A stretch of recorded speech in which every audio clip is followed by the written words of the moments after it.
Right, hello, folks. Welcome to Radio FM 88 Australia, broadcasting this time from Hurricane and Crete. As you realise, I did find a private library, but it's been swamped by American evangelists. So they're doing a baptism of their purchases. In the meantime, I'll hand it over to Andrena and I'll mute myself. Best laid plan to go Australia. All right. Okay.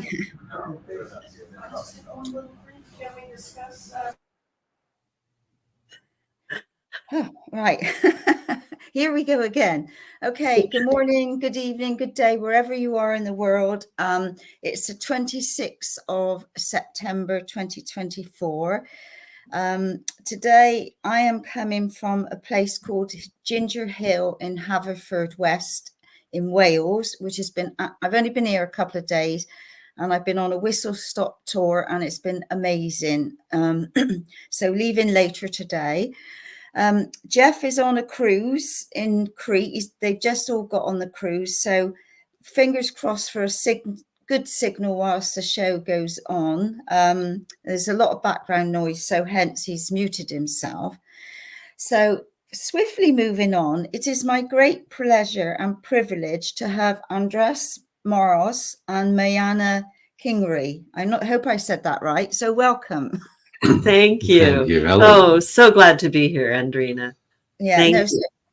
So I'm really, I love the grandmother work that you do. And I know that you've got so much knowledge and wisdom to share between you. So I'm not going to waffle on too much, but I know that you're founders and co-founders of Peace. And also, Andras, I saw that it came up as a Heartist.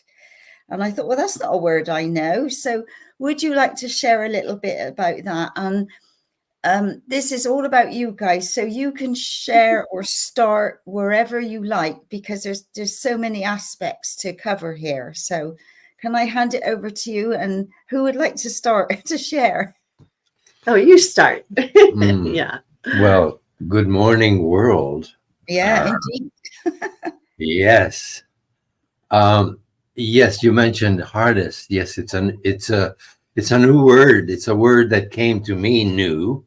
I'm not sure if it's completely unique, because as Providence would have it, if one of us thinks of something, it's somewhere else as well. Yeah. I really believe that. But how it came to me, I've been very fortunate that I've been able to live my entire life in art of some kind, in the creative endeavors of painting, sculpting, music, theater, all of it. If there's something else, I probably have done it. I was born in Budapest, Hungary, and so the correct pronunciation of my name is Andras. Sorry, I should have asked you first, and I apologize. But with all that's happening, no apologies needed. My name, coming from Hungary, has been, and I've been all over, and it's been pronounced so many different ways, so it doesn't really matter. When I first came here, people started calling me Andrew, and they thought that I'd want to Americanize my name, but it's in English it's pronounced Andras. Most people do.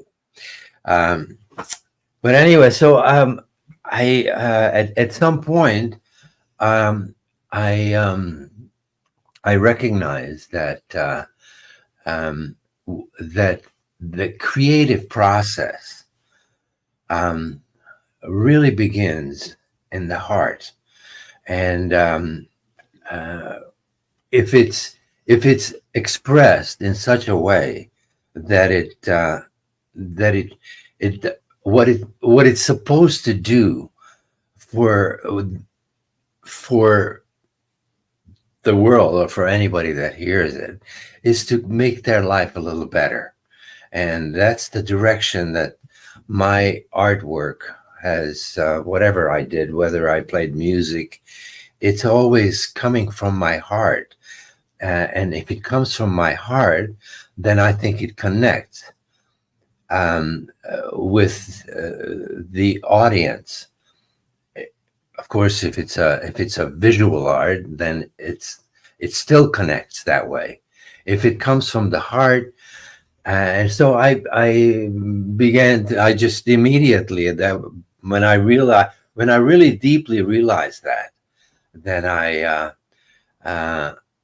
I said, well, as long as it comes from the heart, then it's really the art of the heart that we're talking about. That's the essential part. And it just naturally came into calling myself a heartist. And it wasn't just a heartist, it's a heartist in resonance, because everything is frequent. And so that resonating together, and just when we had our cosmic encounter in 2012, we just, it was an immediate resonance. It's like, here we are. Yeah. It was immediate and instant, and we each knew who we are and why we're here, and we're waiting. We weren't waiting, but we were watching to see if another would show that was in the same knowing. And there we were. We just kind of had this cosmic interaction in Jackson Wellsprings in Oregon. We met at a Prana Fest in late 2012. So actually in 4 days, it'll be 12 years. Wow. Well, congratulations. Yeah. It's the cycle of 12. 2012 was such a big shifting moment in the world. And for us to come together, and then for 12/12, 2012 and 12/21, 2012, we were actually in New Jersey taking care of his 90-year-old mother and stepfather, and putting the old man and the old woman to bed as the new man and the new woman in 2012. And then this last 12 years has just been the journey into the next cycle, and here we are. Wow. Yeah. Have you got time to pause for breath? Oh, yes. What? Yeah. Tell about the breath. Oh, the breath work. The breath. Well, without it, we wouldn't be here. No. It's all just blowing out and breathing in, and of course, that's I just said that, blowing out first, because it is really important to empty ourselves. And in the practice, I'm a Kriya Yogi, which is the yoga of breath. Kriya is the yoga of breath. That is named that way. I don't know if the Art of Living Foundation is the originator of the practice that we both do. Actually, we both are practitioners of that. Art of Living Foundation was founded in India by His Holiness Sri Sri Ravi Shankar. And we both had a very unusual meeting with this person. Individually before we met. Yeah. Yes. Yeah. The universe at work. Yes. And I had become a teacher with the foundation, and had traveled around quite a bit, different places. The original course where I met the founder was in Montreal, Canada, and but I actually was living in California at the time, and many of the practices became in California, and that's where it began for me. So the breath work, very simply, without it, nothing could be happening. Well, and I have a perspective that when you take that first breath is when the soul enters the body. Mm-hmm. Then God breathed into Adam and he became a living soul in that scripture text. There's a lot about how the breath is vital. Yeah. Of course, the spiritual aspects of the rhythm of life, of the true rhythm of life that becomes the resonance, and it really it has become one of those things that once you begin and you really follow the knowledge behind the ancient knowledge behind the breath work, it becomes a very natural opening of your consciousness to see what's it all about. What is this? What is life all about? And that's how I've managed to stay in the joy of life, because of that very simple fact of just really being able to fully appreciate the first breath that I take every morning. And wow, it just becomes ingrained. So I'm very grateful for having received that knowledge. I'm not going to go into that because that's not what this is all about. Yeah. But yeah. So maybe you should tell when we first met. So you started to talk about the prana. do you want to hear about our meeting? Because the word prana itself is, of course, that's what it is. Breathing techniques, prana. And the life force in the air that comes into our body, and we can use our consciousness to direct it. So the wisdom behind the breath is the power of using your mind with your breath and the life force energy to heal anything within you that you need to. I healed from fibromyalgia, but that's not that story. So Yes, so in 20 lots of stories. Yes. So in 2012, there was the first Prana Fest. It was a little festival at the Jackson Well Springs, little hot springs in Ashland, Oregon. And I went to this festival with a friend, knowing that my next best thing was going to reveal to me at this festival. I had cleared my life. I had done my inner work. I was ready to move forward and serve the world in a good way. And it was a little 4-day festival. And we got through to Sunday night, the last night, the very last concert. And I didn't have my answer. As they were setting up the concert, I'm sitting there and I'm meditating, just waiting to receive. I'm watching everywhere.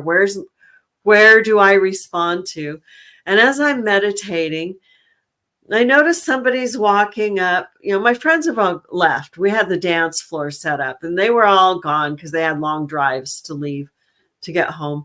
And someone walks up and is taking some pictures. And I thought, well, I hope they don't get in the way of the dancing. Probably pretty good spot for photography. Then I hear this voice say, "Oh, excuse me, I'm stepping on your blanket." And I look up and there's this beautiful man standing there all in off-white with a camera around his neck. And, my first thought was, oh, he understands sacred space. I had set a space and I appreciated that. But I looked at him and I said, well, I've been dancing on it for 4 days. I think it's okay if you step on it. And he dropped down, immediately got eye to eye with me and said, well, this is a cosmic encounter. Who are you? Oh, lovely. And I was, I was looking for my response, but I wasn't interested in playing games, and I wasn't looking for a guy. I was looking for my work. And so I kind of took a deep breath and I said, well, are you interested in who I am as a human, or do you really want to know who I am? And he said, oh, I want to know it all. Yeah. So I took a deep breath and I claimed who I embody. And I said, well, I am Ra, Queen of Light from Arcturus, and Inanna of the Pleiades. And he leaned in and he said, I'm Melchizedek. Now, in that moment, you would have to know my history, because Melchizedek is my inner guide. And I know the face of Melchizedek. And I've heard a lot of people claim to be Melchizedek, and I've never seen that face on anyone before. And when he claimed it, the face I knew from my meditations was on his face. It popped out in front, and I knew it was true. Oh, and lovely. Yeah, Melchizedek told me that one day I'd be able to touch his face. And here's this face in front of me that I could reach up and touch. And I didn't do it. I didn't reach up and touch it yet. I took a deep breath. I was like, okay, well, let's see where this goes. And I just said, well, and sometimes I bring through other beings, Inanna or Isis and White Buffalo Woman and a variety of other beings. I bring them through. And he kind of got this grin on his face and leaned in and said, and I'm Peter Pan. Now, he wouldn't have known that 2 years prior, when I was at my sacred mountain in Mount Shasta, California, I went regularly for my inner journeys there and met Melchizedek there. 2 years prior, he said, I'm going to give you to Peter Pan. You need to get to know Pan. And I'm like, what? You're giving me away? I was offended. I don't want to be given away. But in that journey, I could see this being popping out of the trees and looking at me. And I started getting to know Pan. And I got to know him as Pan of Gaia, not the Peter Pan story, but King of the Elementals. Mm-hmm. And what in my awakening, I was raised in fundamentalist Christianity. And during my awakening, I had an experience one time where I was taken into earth, into a cell. It was a concrete room, a cinder block room in earth that had been created. And there was this being on a concrete throne at one end of the room. There were no windows. And an angel took me to the door, and I opened the door and saw the King of the Elementals. But his head was all beastly and I couldn't understand, well, why am I here? And why does the King of the Elementals look like that? Because he's so beautiful. And what is going on? And he got down off the throne and walked over to me and took my hands. And he said, I need you to free me. I was like, how am I going to do that?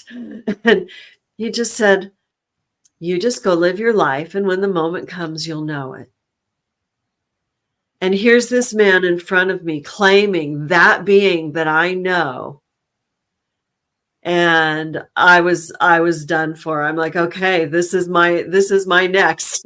Okay, here we go. And then I find out, as we talked that evening, I found out he was born to bombs in Budapest, Hungary.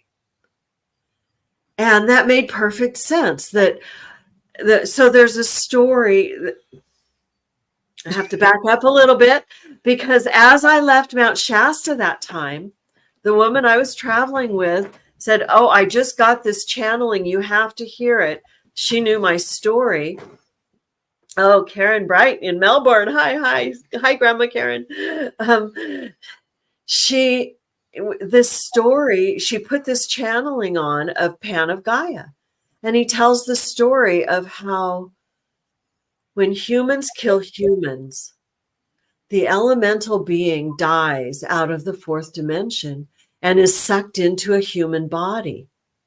And after World War II, there was so much destruction that Pan had to choose to either go into human form to find his family and regather everyone, or go start somewhere else.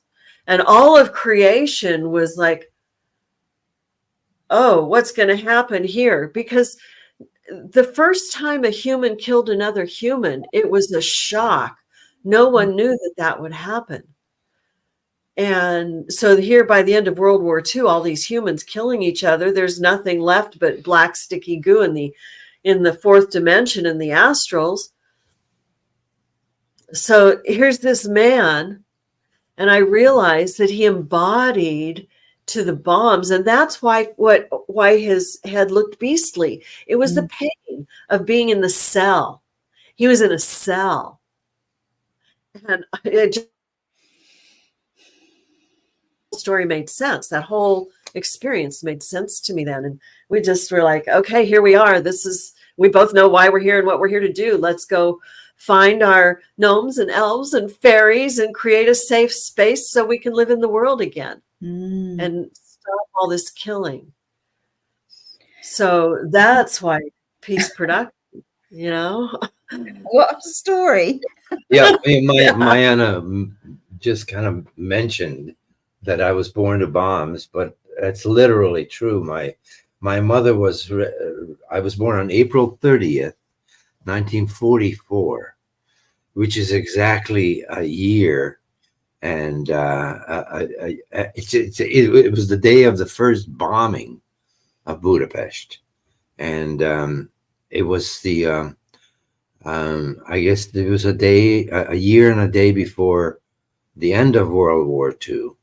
And so my mother was literally in the only hospital that was really operating for the public instead of the soldiers, was in this Jewish hospital. And the top of the hospital, the top floor, had this glass dome, as she explained it to me, that she was, where the glass dome was, of course, for the light, for the operating and everything. And she was strapped in, ready to give birth. You know, in stirrups, legs up, strapped in, you know. Against gravity. Yeah. And she's looking up at this dome, and airplanes started going by, dropping bombs. She literally was watching the bombs coming down. And of course, within a few minutes, everything was just crazy. And it's like the pictures that we see of Ukraine in wherever the bombings are going on. Unfortunately, it's that's what she was born to, and of course everybody scattered, and so I was actually born unattended. She couldn't even, from what she tells me, that I was hanging down by my umbilical cord. And so could you imagine? Oh, of course, she told that story a number of times in my early youth. And over the years, it kept blossoming out to the incredible meaning of that moment. Of course, none of it is in real memory for me, but this, we know now that cellular memory is incredibly powerful. So the story is important, is because that is what has been my energetic push all my life, is why can't people get along? Why is this? What's the fuss? Why is everybody constantly fighting?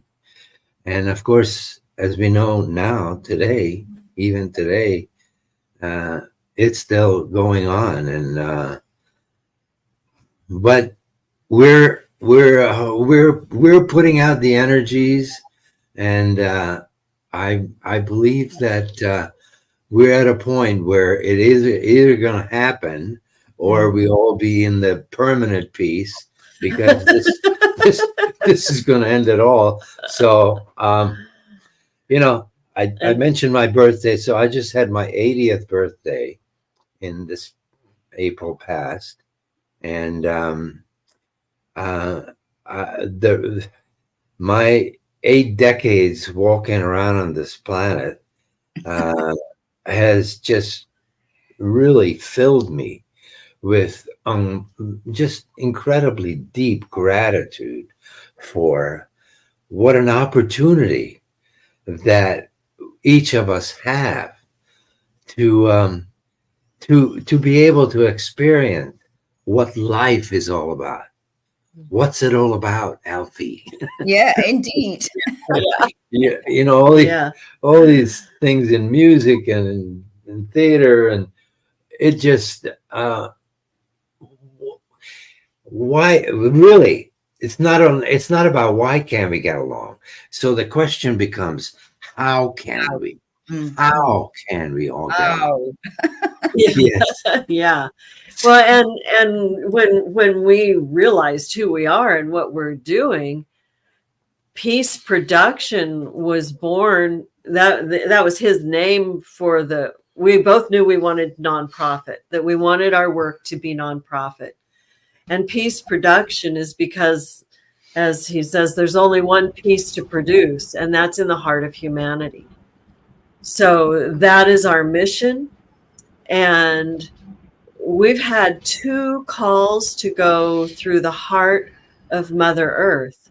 In 2017 was the first call where, you know, when I got a download from Mount Shasta when we were there in 2016 that we were supposed to go through the heart. Now, I knew about the heart in Glastonbury and Chalicewell. I knew about that. But I was getting this message that, well, that's the masculine heart. And the Chalicewell is the feminine spot within the masculine heart. But there's a feminine heart, and it's in Hungary. So, you know, I was looking for confirmation online, you know, because we look for confirmation. You know, after a while, I finally found there was a group of people that said from Hungary, they were the original people with the original language, and they're the heart. So I'm like, okay, well, we'll just go, we'll explore it, and we'll see what happens. And then as we're planning the journey, the Dalai Lama went to this place called Dobogokur, Hungary. It actually means, that word means heart beating stone. And it's right. So as the Danube comes from Vienna, it makes a little shape like that, and then it goes south. So it goes east-west, makes a little dip, and south. And Dobogokur is right at that dip, right in the center of that heart. If you look on a map, it's a heart. And the Dalai Lama went there and said, you can hear the heartbeat of the mother from this stone. Wow. So we went on this journey, and the purpose of the journey, the first one, was to open the mother's heart, because it had been closed down because of all the wars and Stalin communism and all of that. So we had this wonderful journey, and we experienced some really wonderful things there. And then by the time we got home, the Me Too movement was in full force. And it's like, wow, okay, the feminine is rising. And then this spring we were called to go again. And this time it was about merging the masculine and feminine together. And by the time, and when we got home, 2 weeks before we left. Okay, so I'm gonna back up again, because I have to back up sometimes. Yeah, I understand. So we had a call with some friends, 2 friends that we know, Heidi Little and Marcine Quenzer, didn't know each other, but I had a call with the 2 of them because they both had the same Native American teacher, Rainbow Thunderheart. And I had heard them both say, I have a piece of his teachings, but I don't know where the rest of it is. And I got to put them together. And we got together on this call. And out of that call came, oh, we need to do global medicine wheels. We need to do 3 waves. So we scheduled the first wave of a global medicine wheel, which means wherever you are, you could be an acupuncture point and just be aware of it on that day. So the first wheel was on World Water Day. The second medicine wheel was on Earth Day. And on Earth Day, we were in Glastonbury at the Masculine Heart and at Chalice Well and the Tour. And then there was going to be 2 months before the third wheel, which was International Children's Day in June.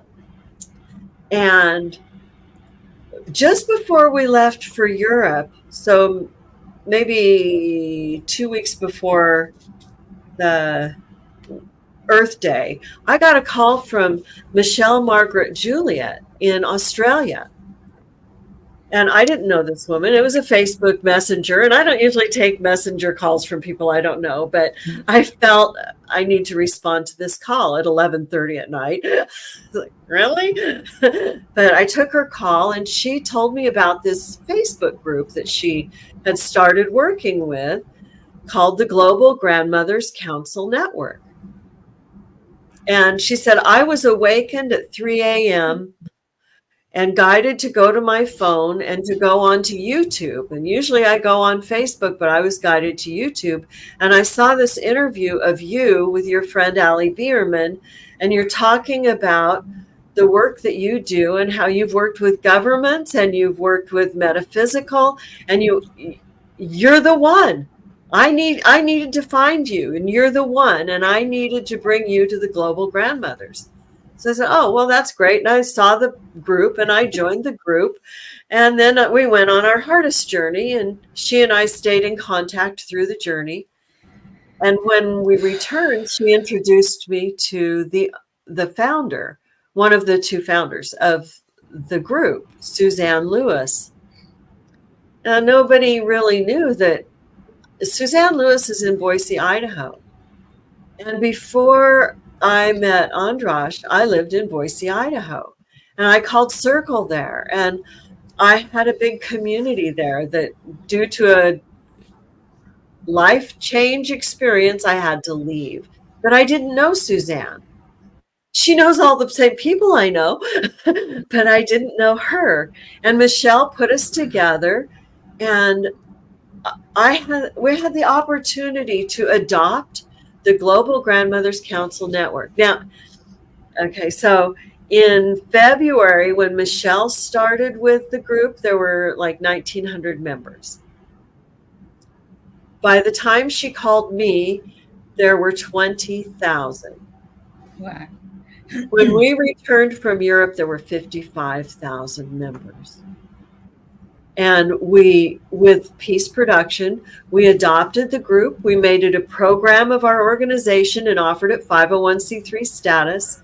And we started meeting with the leading grandmothers. Okay, what do we want to do? Well, what does this mean? What do we see? And everyone wanted to move off of Facebook because Facebook isn't as safe a place. So we're looking at how can we create a website or a platform that is a place where the global grandmothers can meet. And the purpose isn't just that I'm a grandma and I have grandchildren. No. I don't have grandchildren, but it's about the wisdom of the indigenous grandmothers and how they were honored and were the ones that made the choices in the tribes. So we started planning for this website. And then about 2 weeks into the looking and searching, what are we going to do? How are we going to do it? Grandmother Sharon Raji Maynard, who she and Suzanne Lewis were the founders of the group, says, oh, I was just referred to this woman in Mount Shasta who was called for the last 10 years by the grandmothers to build them a website. Oh.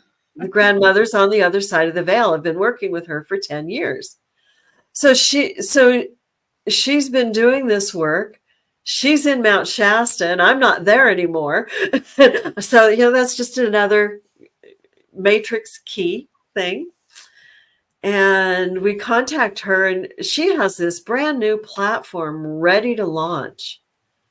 And she can clone it and make one for the Global Grandmothers Council Network. Fantastic. And it's not just a website. It's a platform. It's interactive. We can have social media stream groups just like on Facebook. We have an event calendar. We can invite everyone to come and join this platform. We'll have an academy. We have a marketplace. It's searchable by location. You can find your grandmothers near you. If you're traveling, you can find grandmothers where you're traveling. And we're gathering and preserving the wisdom of all these grandmothers. And we're going to be making books and curriculum and all kinds of things. But for now, we have the landing page. We had a pre-launch going on right now. So on 9/9, we had a pre-launch start. And you can go to join.globalgrandmotherscouncil.org. And there's a lot of benefits if you sign up early before our full launch, which is scheduled for 10/10. And we may have a soft launch then and push it a little bit out because of technology necessities and funding. So we are... Oh, Karen Richardson says she did a medicine wheel for Blue Thunder in her garden in England. Blue Thunder, Rainbow, Thunderheart, same person. He had several different names, so she knew the same native elder. So the launch is happening as we speak, and on Sunday, we're just about $2,000 short of our funding. We've been doing really well, but we're $2,000 short. So on Sunday, the 29th, we're having some live stream events in the Facebook group where we're interviewing some of the grandmothers and just promoting that we need donations. I mean, $2,000. That's such a small amount, really. Yeah. From 55,000 grandmothers, we should be able to find that 2,000 pretty easily. I'm sure you will. More. and then on that day, we're also launching a Give Butter auction, silent auction that will run for a week after. So it's just such an honor to be doing this work and meeting these grandmothers all over the world. And the question came up of, with the shift into a new earth, how do we get there? No. Hold on. Jeff. Thank you. I have to get him some. Jeff, can you mute yourself? Jeff, can you mute? There we go. Right. Sorry. Right. So the grandmothers have to rise up first, totally. because they're the ones that have been pushed down, and they're the ones who've done their work, and they're the ones that are ready, and they know they have the knowledge, the wisdom, the inspiration. And if we're going to feed the world, we have to have a garden to grow the food. So our whole platform is based on Grandmother's Garden. And that's lovely. Yeah, the exciting thing to me about it, because the multidimensional aspects of this are really important. So as the humans, we are integrating third, fourth, and fifth dimension in our physical forms right now. That's what this new earth means, is that we are integrating more multidimensional. We're becoming aware of our multidimensional aspects. So Grandmother's Garden is actually created in the astral realm as a safe place where we can go and be It's no longer that dark, sticky, gooey place because we've done a lot of work to clear it. And we're meeting in the cloud, in the clouds. That's the fifth dimension, is the clouds. So here we are, Grandmother's Garden on a web platform, merging all those different things together. Wow. That's phenomenal what's coming together. And so, like you say, now we're in the greatest time of history. We are in the change, and everything is like really moving and speeding up. And it's so important to be centered, be grounded, be in your heart, do your breath work. And interestingly, last weekend, the equinox weekend, I got a lovely rainbow just appeared out there. I won't if I turn it around, it might disappear. Anyway, and I've just done a Journeys into the Heart weekend all day Saturday and Sunday. So in Glastonbury, in all these different time zones and God knows what else. So that was really powerful. It was lovely. So so more and more people are connecting via the heart, more having awareness or awakening, whatever you want to say. More and more people are coming together now, and not prepared to how can I say it, listen to a lot of things that are not the truth. Right. Putting it in a nutshell. And it's been such a joy. We're meeting on Zoom, these grandmothers, as we're building an organizational structure for this organization, for the Grandmothers Council. And we are councils of councils, and we're using spheres as our imaging, the spheres that work together. And I'll tell you, every single Zoom we have together is united in purpose, united in heart. There are no competitions. Yeah. And every choice that we make is fully accepted. If somebody has a real strong reaction, we listen. Oh, why are you having that reaction? How can we shift this? Yeah. And that doesn't happen very often. And it's just such a joy to finally be working together, hand in hand, heart to heart, eye to eye, seeing the same things, speaking the same things, and hearing each other's perspective of those same things that can shift our perspective. And speaking of perspectives and connections, the connection of all of this with the indigenous grandmothers, the original 13 indigenous grandmothers, of whom we were lucky to meet Grandma Agnes in Ashland, Oregon.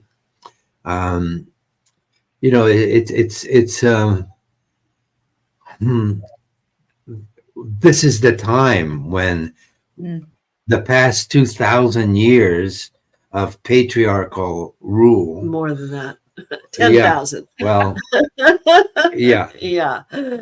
Well, yeah. Who knows? Maybe even more.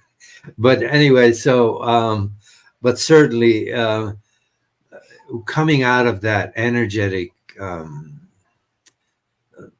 violent background, and going towards the real essence of who we are, and finding out that the reality, the real truth is that we are all indigenous. And what we must find out in this journey from our head to our heart is the connection to Mother Earth. So we are all indigenous to Mother Earth.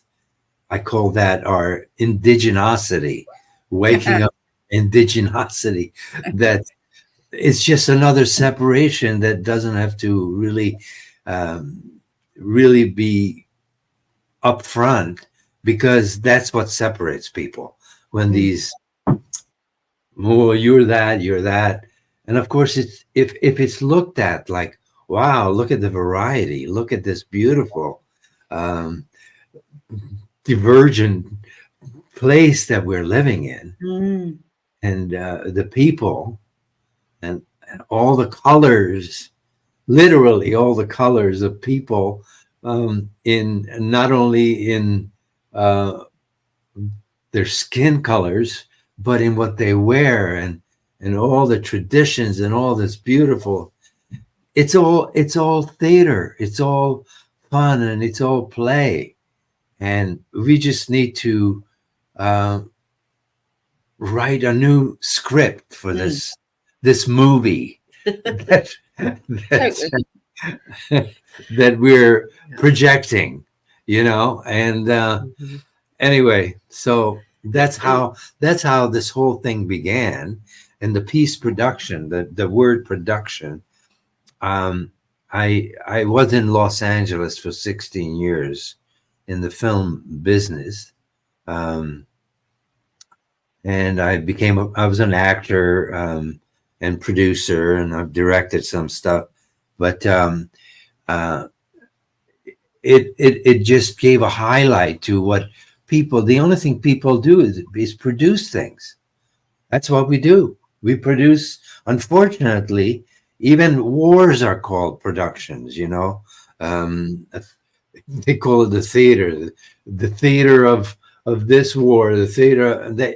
These words are used in even in the wars, and so that's why I use the word production, peace production, because peace needs to be produced. And so here we are. And it's a culture. It's a living culture that it's like a kombucha or a sourdough. It's that culture. It's living, and you have to be sure that all of the elements are there that help it grow, and certain elements can kill it, can stop the growth. So you have to be really careful that the container holds it safely and carefully in our hearts. And, we were talking about the indigenosity, and we are all indigenous to Mother Earth. And our nativity is in the stars because we're all stardust. And we each have lineages. When I say I'm Queen Rayta, Queen of Light from Arcturus, that's not an ego thing. It's a lineage.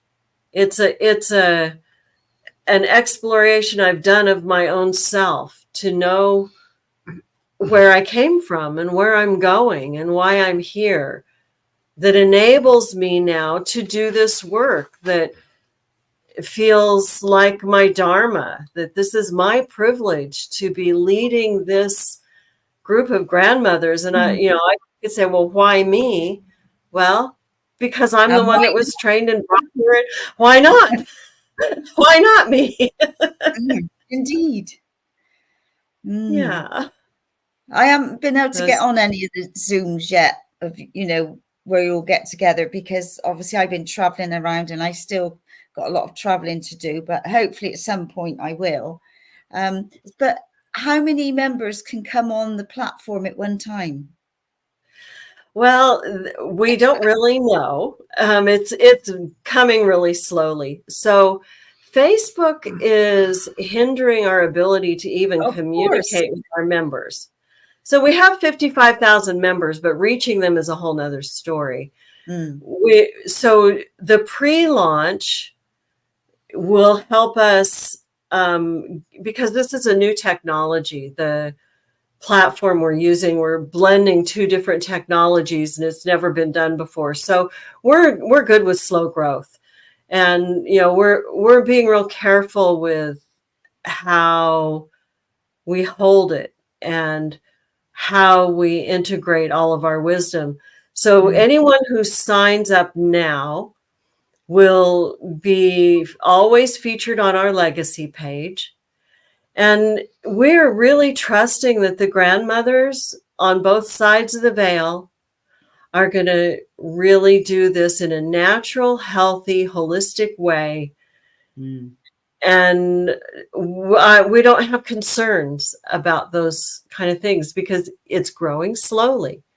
And if we just add a few leaders every month, great. We just keep adding, and in a few months, it's going to be so rich and full. It'll be just so exciting, and won't even want to be on the Facebook group so much anymore.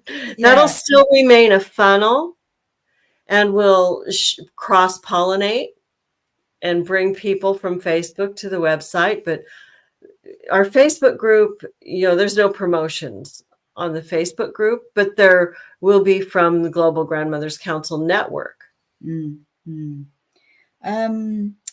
What was I going to say then? Oh, because Jeff, obviously, normally he's putting up all the links and everything. So we'll share the links afterwards. So what was the one for people to sign up? Because I can add that as well.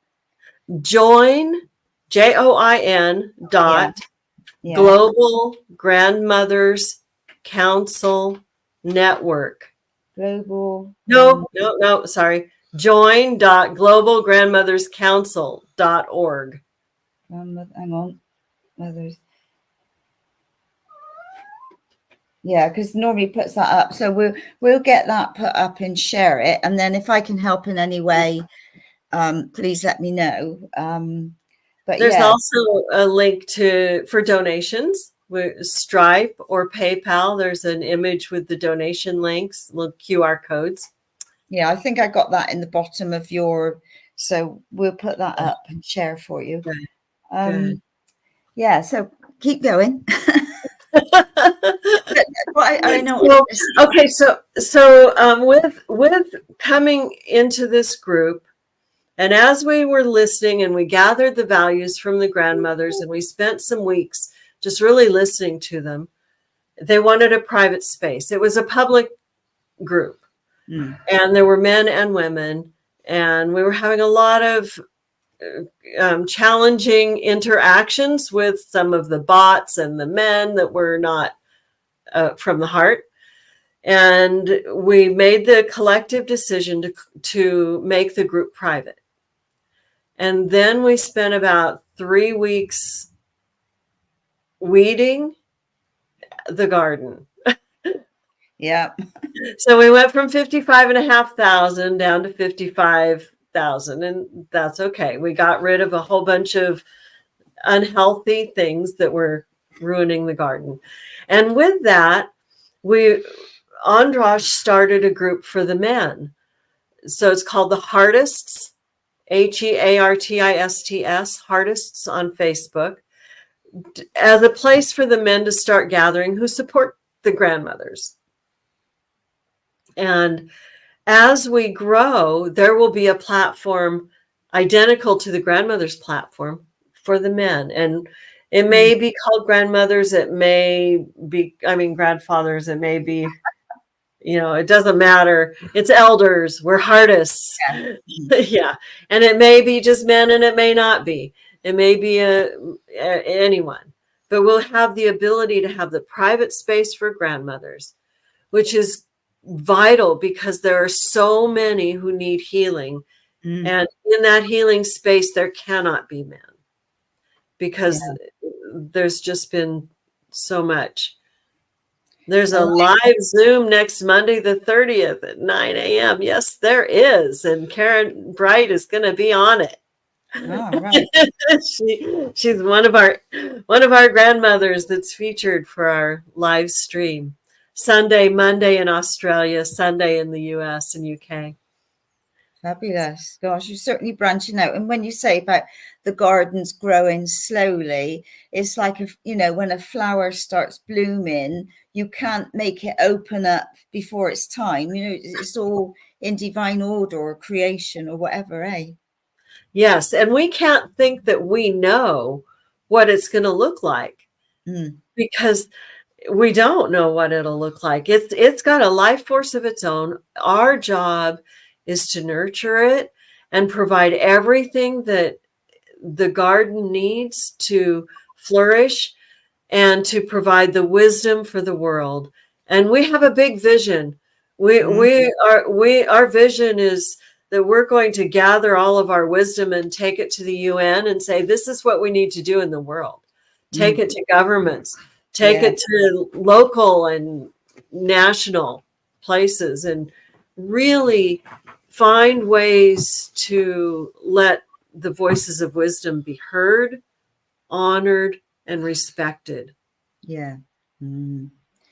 Magic. Interestingly enough, we watched an astrological report. I'll give him a plug. He goes by the name of Kepacha, and he puts out an astrological report every Wednesday. So we just listened to it earlier this night. It was yesterday, Wednesday. And he reminded in this particular report, he reminded everybody, his audience, that this is really a very powerful moment in the astrals, in the real world of the universe. All of these energies are coming together, and it's been recognized by most of the famous or prophesied for professors, the major professors, that this time is a major shift in humanity's evolution. And of course, unfortunately, we've been the moving force in the world for the big changes. Unfortunately, mostly because of wars, but there have been some beautiful things that have been built and created, not only in the world of art, but in every which way, in gardens. Literally in gardens. So we're this is the movement that we are asking everyone, all living things to come together in this shift in basically in consciousness. And all we have to do is wake up to our own consciousness. It sounds, in a way, it's simpler than it sounds, and in a way, it involves all the complications that there are, because this is such an incredibly diverse, and it has everything. People, when people say hello, say, "Hey, how you doing?" or something, and I don't take it lightly when somebody asks or say, "What's going on?" The reality is that I've recognized that everything that has ever gone on is still going on someplace on this planet or someplace in this universe. It's an ever ongoing evolution and devolution, because there are some things that are disappearing. There have been a number of different lives that have become extinct, and of course we hope that the better side of humanity does not go extinct. We don't extinguish ourselves, which is always a possibility, the way some of these crazies are crazy. So all we can do, and all we need to do, is to just look deep within and truly intend to be the best we can be individually, and using that intention for our connection with life. I always say, how can I be the best version of me to help others be the best version of themselves? Yeah. And it can be anything. It can be a smile. It can be a hug. You know, we don't have to go into, you know, all these dramas and all these different things. It's all about coming back to here and caring, sharing, and networking. Yeah. So grandmother's calling. Come home. Come home. The Global Grandmothers Council Network Facebook group will be live at noon Eastern time in the US on Sunday, and 7 p.m. Eastern, which is the 9 a.m. in Australia on Monday. We'll be live, we'll be streaming, and we're just calling all the grandmothers, just come home. We're gathering together, and then we're going to see what we plant in the garden, and each individual part. And it's our physical presence and our resources and our time, our money, our everything is what builds the garden. So we just invite y'all to come to the Global Grandmothers Council Network. Oh, that's magic. Yeah. Well, it's been an absolute delight having you both on the show and sharing your wisdom and your blessings. So perhaps later on you'll come on and share a bit more how it's all opening up and what else is going on, because I know we've only touched on a few things, really, haven't we? Right. Yeah, there's so much more. Thank you so much for having us and for inviting. And I appreciate that you've come on at 5 a.m. in the morning. Well, it must be 6 a.m. for you now, mustn't it? So honestly, thank you for coming on at this unearthly hour on some level. Namaste. And thank you, Jeffrey, for all of your technical support in the background. So if you would like to come back, you know, we'll put up your join the dots. So I've had to come inside, so we're just running on the battery in the laptop. He's running out of cover. I need to cover. be in touch with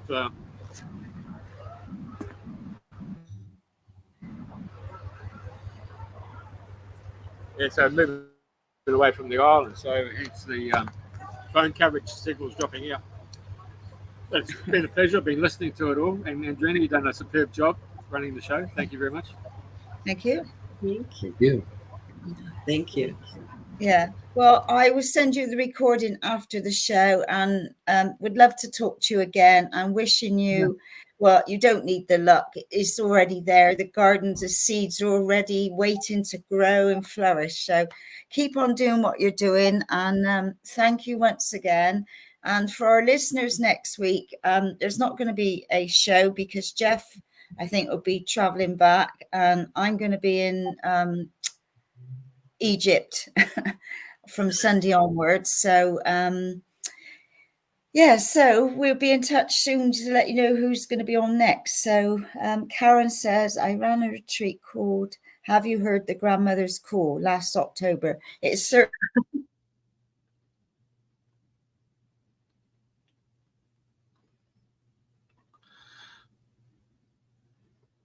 well, she froze, I guess.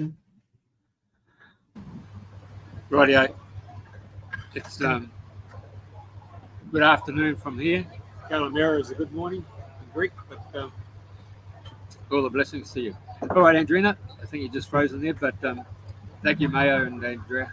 Very brilliant, mate. Thank you. With blessings. All right. Yeah.